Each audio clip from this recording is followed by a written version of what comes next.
Welcome back to Questing Beast. I am Ben. Today we are taking a look at Hull Breach. This is a collection of adventures and supplements and advice and tools for the Mothership first edition role-playing game. It is by Anodyne Printware, and we are also going to be taking a look at a second book by the same publisher, Breach of Contract, which I think is going to fit really well with Hull Breach if you choose to run that. It kind of gets into the legal horror aspect of the Mothership universe. Before we get into that though, this video is sponsored by the Questing Beast Patreon, which is a great way to help support the channel. If you head over there, you can not only help me choose what books to review next, for example, my patrons helped pick this one, but you also get access to the top secret Questing Beast Discord channel, where we chat about role-playing games and designing your own games and setting up campaigns and all that good stuff. Big shout out to all my patrons. All right, what do we get inside Hull Breach? We have the inside end papers being used, but let's look at our table of contents right here. So we have a bunch of different sections. Intel, so we have 6 different toolkits and warden resources, like tips for running horror and how to run mysteries, things like that. We have 6 different missions. We have 6 different locations. The distinction between the locations and the missions is a little bit vague. These are less, I guess, mission focused. There's less of an objective, but they are locations that are pretty densely packed with things to do. So you can really think of them as extra missions in some ways. Entities, all sorts of weird bad guys and NPCs you can throw at your players, and assets, which is sort of like a little toolkit of extra stuff, equipment and technology that can supplement your game. One of the most interesting things about this book is that it is several things at the same time. So it's an anthology of adventures. So lots of adventures in here that you can run on their own, either as one shots or as 2 or 3 shots, right? Short little mini campaigns, I guess, that you can run. But it's also a campaign setting. There's information in here about a trio of solar systems that are all close together where these missions take place. And it can be an entire campaign because in theory, you can link all of these missions and locations together. They often include in their descriptions and in their rooms and in their backgrounds, little pieces of lore that connect them to other missions. So it really is this interwoven network of hooks and adventures. So it can be run any way that you want. There's a whole bunch of different sector campaign frameworks. If you decide to run a campaign here, these are some starting premises that you can use. So there's 3 different systems that you can start in that are all connected together. Let's see if we can, here we go. Here is the 3 systems and all the different planets and major locations that you can find there. Perhaps your main theme is core space intrigue, where you have to navigate high stakes politics and perilous schemes among the corporate elite. And there's different advice for running that particular type of campaign, what factions are going to be involved, supporting material. So these are the missions that are most relevant to that sort of thing. And so this is a great framework to get you set up if you want to run a longer campaign. There's a job board right here. So lots of different missions that you can undertake depending on your reputation. So you can have a reputation score here, D5 plus your reputation score. That gives you which mission that you're going to get. Lower rolls are going to be worse missions or much more dangerous ones because no one trusts you. The main development and production of this whole anthology was done by Ian Newsom, who is also a great blogger. But all of the different pieces, the different articles, the different adventures are all done by different people. And of course, the credit is given to each of them here. So this is a big collaboration from lots of different people in the Mother Space universe. One thing I should point out right away is that this book is dense. There is tons of information packed into a relatively small space. So I'm going to have to go through it fairly in a cursory manner just because there's just so much here that going in depth would take hours. But I'll try and give you a good sense of what you're going to get inside. We have an essay right here of the Essence of Dread on how to run horror adventures. A big part of this is leaning into players' senses and describing things like smell and touch, which help ground them in the actual plays and make things a bit more horrifying. Plenty of good random tables here to help you with that.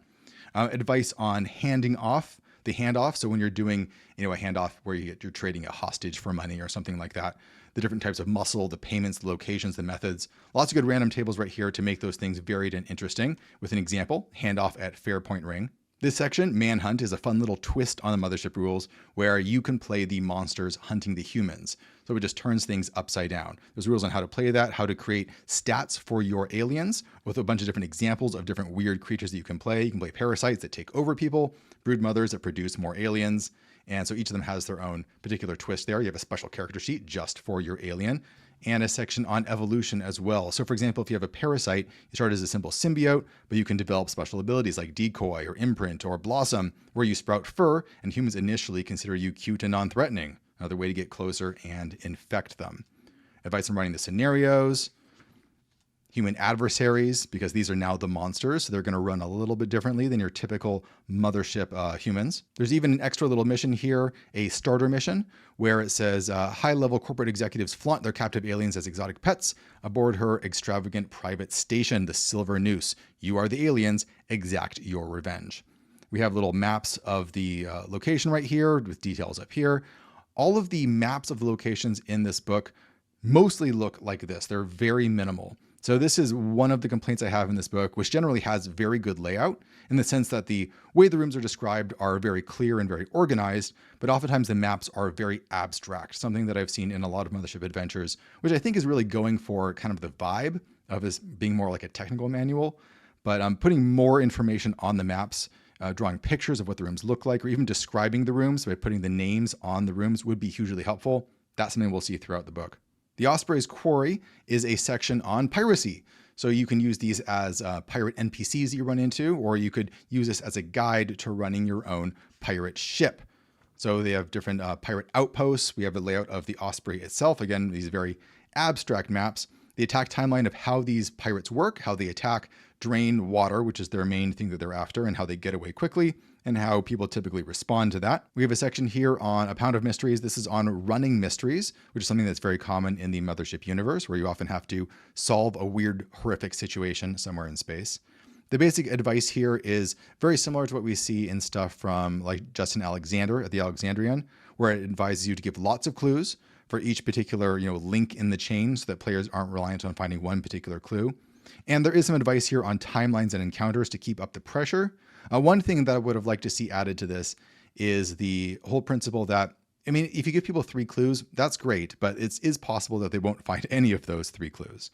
So a great way to use timelines to not only keep up pressure, but you can use timelines to add more information, right? So if the clue is to find out who the killer is and the players can't find any clues, you can have the killer strike again, which not only increases tension, but it also can add more evidence, more obvious evidence that the players can use. So that's another thing that could have been added here, I think.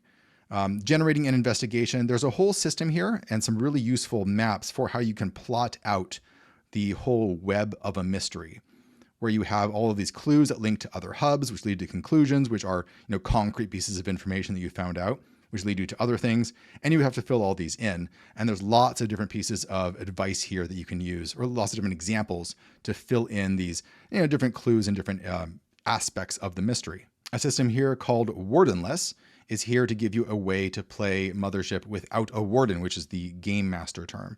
So you're playing it basically with a deck of cards, and these cards give you information about the kind of thing that you're running into.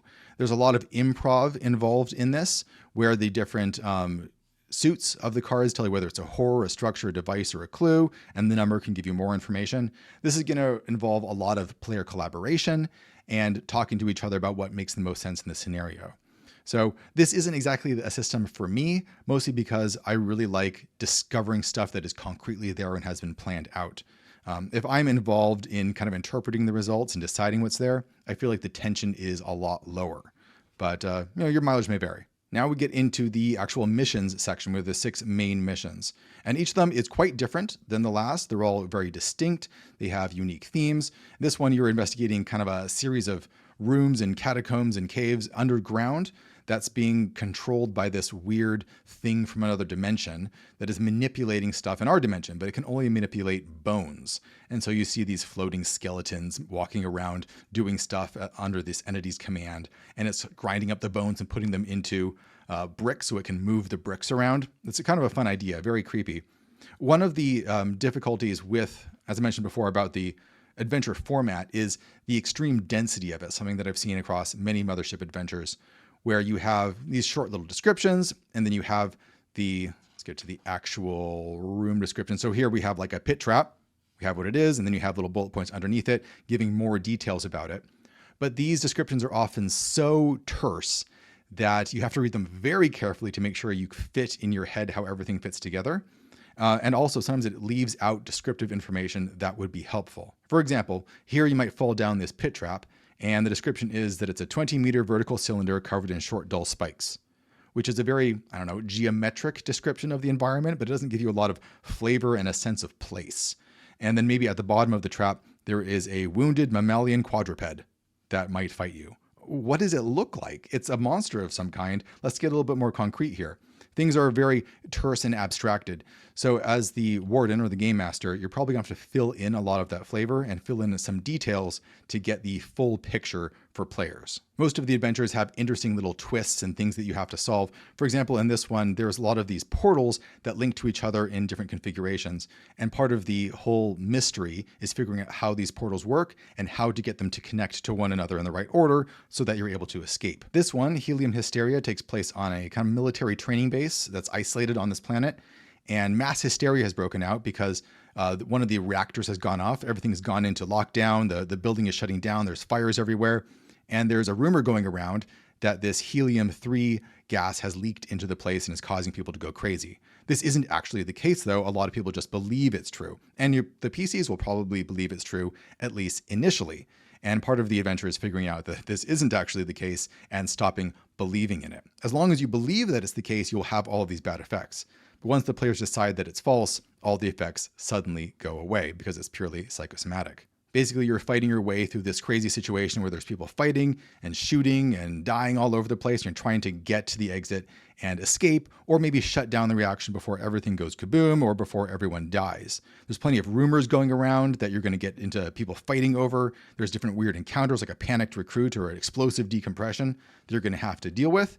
And there's plenty of mercenary careers here. There's different recruits with concrete descriptions. I like that. We see what they want, what they don't want. Easy to characterize them. That's really good. This adventure, Residue Processing, I thought was a lot of fun because it is clearly based off of the video game Portal. You are a bunch of testers. You're in a series of test chambers, these white ones right here, going from this end to this end, each filled with one horrible experiment after another. This is a funnel adventure, so you're probably going to be running 3 to 5 characters each, and you're going to try to get at least one of your characters to escape this horrible facility. Marching just from one end of this facility all the way to the other is probably a bad idea because it's so horrible you'll just get killed off.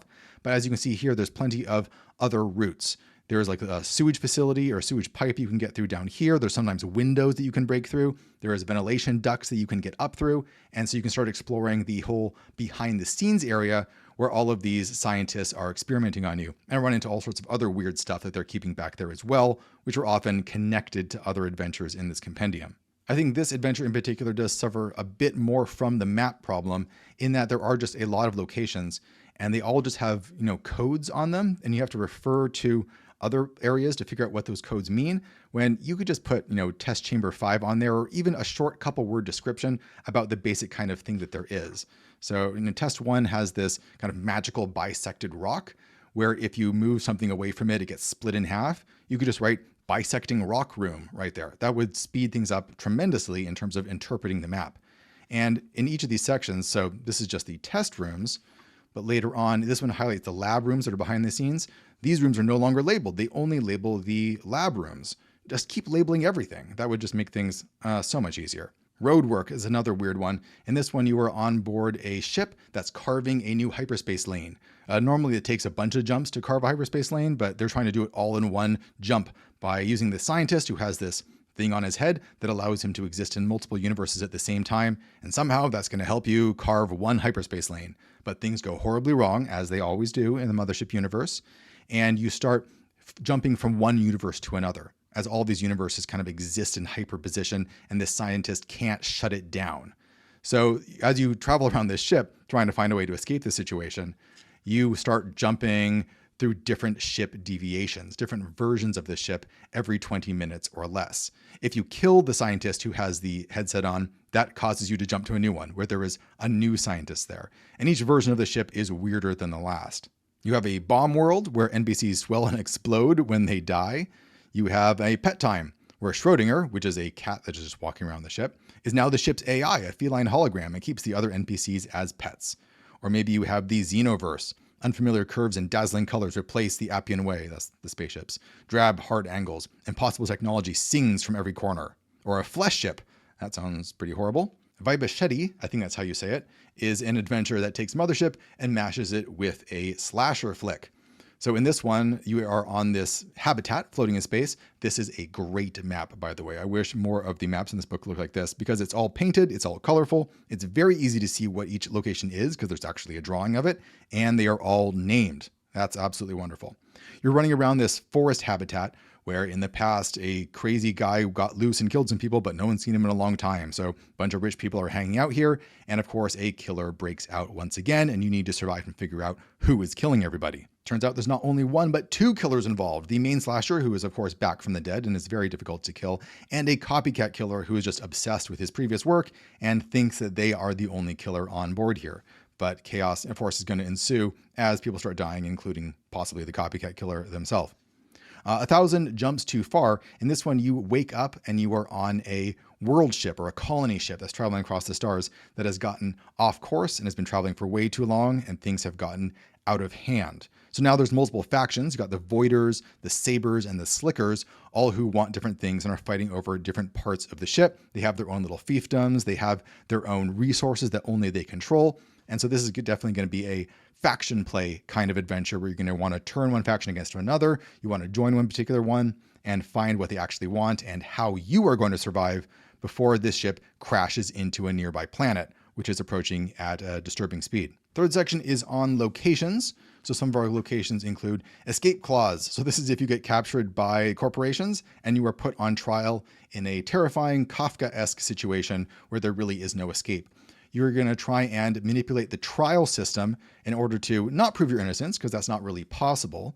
But what you're going to try and do is at least reduce your sentence as much as possible by doing things like buying rights for yourself so that you have the right to object and things like that, and saying the right things at the right times in order to make the prosecution's argument as weak as possible.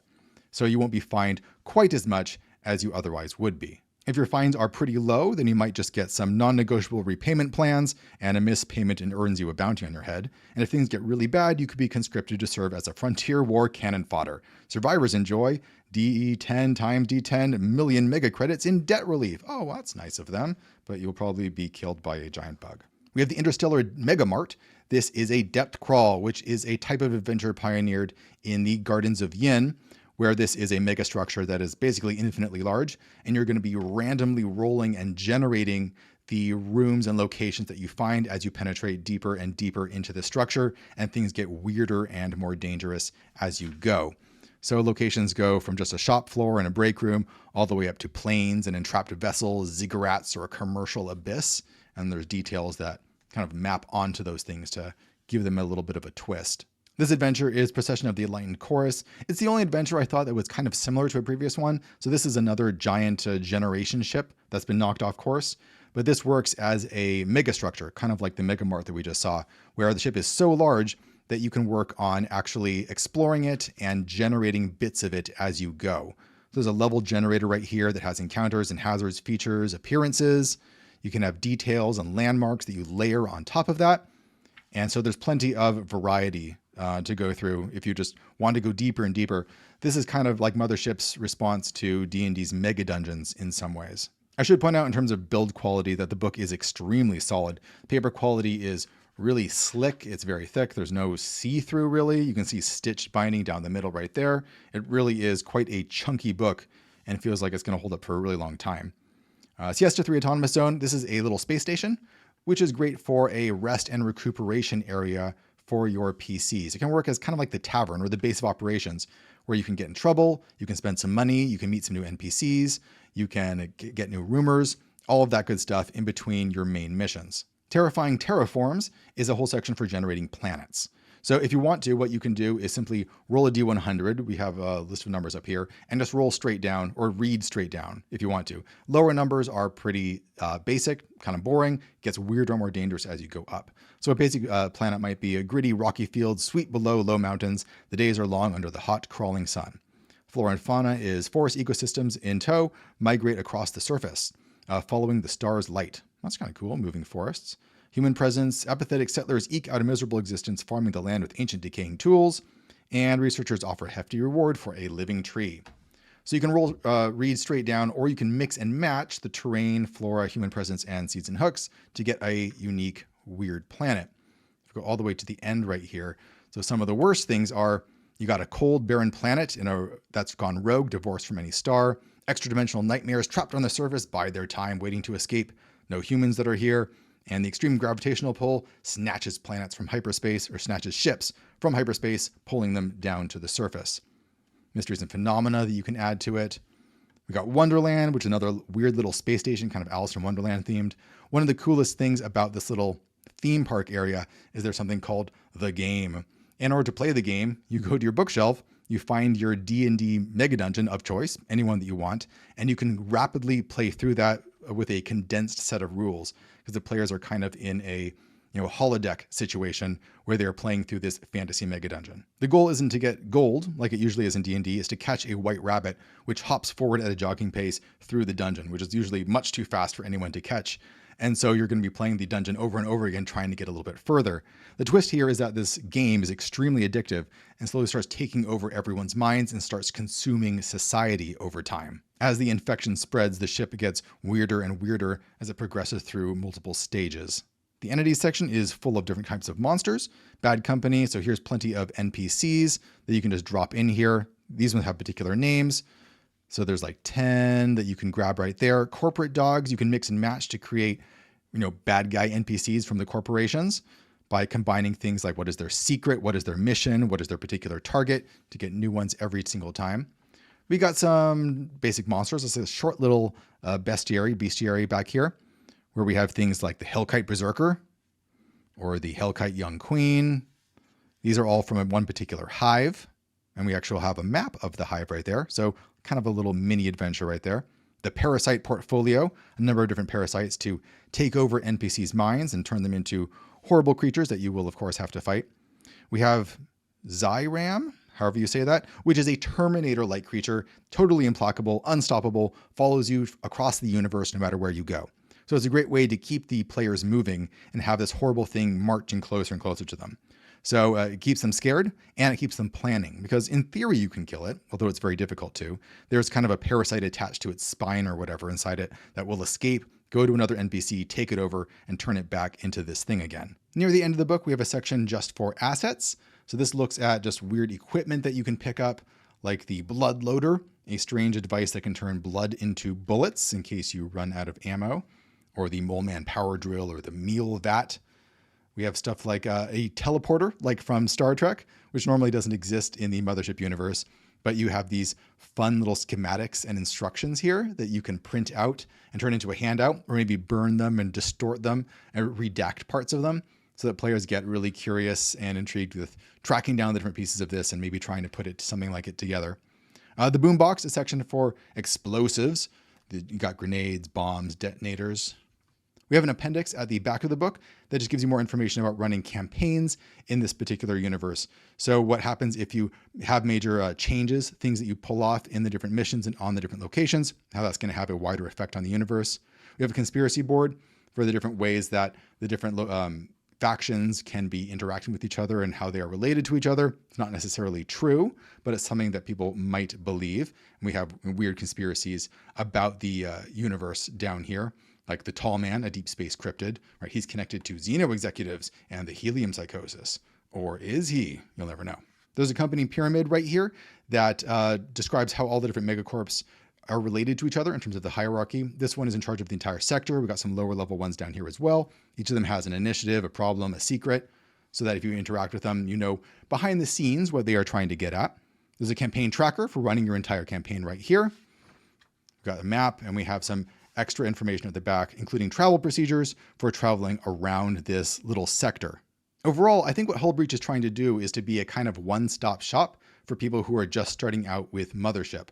What a lot of people do is they try and collect individual adventures or Mothership zines, but if you get Hullbreach, you get 12 to 14 different adventures, all in a local area, all connected to each other, run them individually, connect them and make the campaign. You have lots of options and a lot of tools to use to expand your campaign and to enrich the Mothership universe using all of these random tables. I think ultimately it's really successful at doing that. This is a great starter product. It has so much in there. It's very dense. It's very easy to run because it's all well organized. It does have that problem with being too terse at times. So a game master is going to have to get creative and make some stuff up, I think, in order to flesh out some of those bones. But if you are confident at doing that, I think this is a really great place to start. The other thing I wanted to look at real quick was this supplement, Breach of Contract, by the same publisher. And what this is, it is mostly a book of contracts, pre-written contracts. Some of them have already been filled out by an NPC, so it can be just a handout. Some of them are not filled out. So if your players get into a negotiation with a megacorp, you can literally slide a contract across the table, have them read it, and sign it. And they had better read the fine print. So that's a pretty terrifying idea all on its own. We just have the structure right here. I like how it looks like a legal notepad. That's really fun. The odd thing is that the way that it's organized, if you read this page, this is the next page to read, which is upside down. You have to turn the book around. And then you go to this page, and then you read this page, which is upside down. It would be easier if it was just you read from top to bottom, like one big column. That would be much easier, I think. I'm not totally sure why it's organized like that. But it talks, has lots of great little supplemental information about how the law really works and how do lawyers work, because lawyers are now a character class that you can actually run if you want to. There's information on how arbitrating generally works, the typical form of different contracts, how to create your own contracts by going online and finding stuff that's similar to something in the Mothership universe, and then just tweaking it a bit and cutting out all the boring stuff so that it just has, the important information. And there's, again, we get into bounty hunter services contract, death indemnity policy, letters of marque. There's secured promissory notes, just tons and tons of fun information. Here's some of the pre-filled out kind of handouts that you can use, but then you have ones that are not filled out down here, like an artificial intelligence end user license agreement. Read it carefully so that you don't sign your life away or something horrible doesn't happen to you down the line when you realize that you no longer have human rights according to that particular megacorp. Now you can just photocopy these if you want, but you can also actually just tear them off and hand them out. Really cool. It's just a book full of handouts, and they are really fun handouts, and they are really scary handouts. I think it's a perfect match for the kind of game that Mothership is. It has that Kafka-esque quality and that high level of stress where you know that your character's life is on the line, and someone is going to come after you further on in the campaign if you are in breach of contract. As usual, I will put links in the description below for where you can get Hull Breach or Breach of Contract in print or in PDF form. And remember to check out the Questing Beast Patreon if you want to help support this channel. Thanks a lot for watching, everybody. I will see you next time.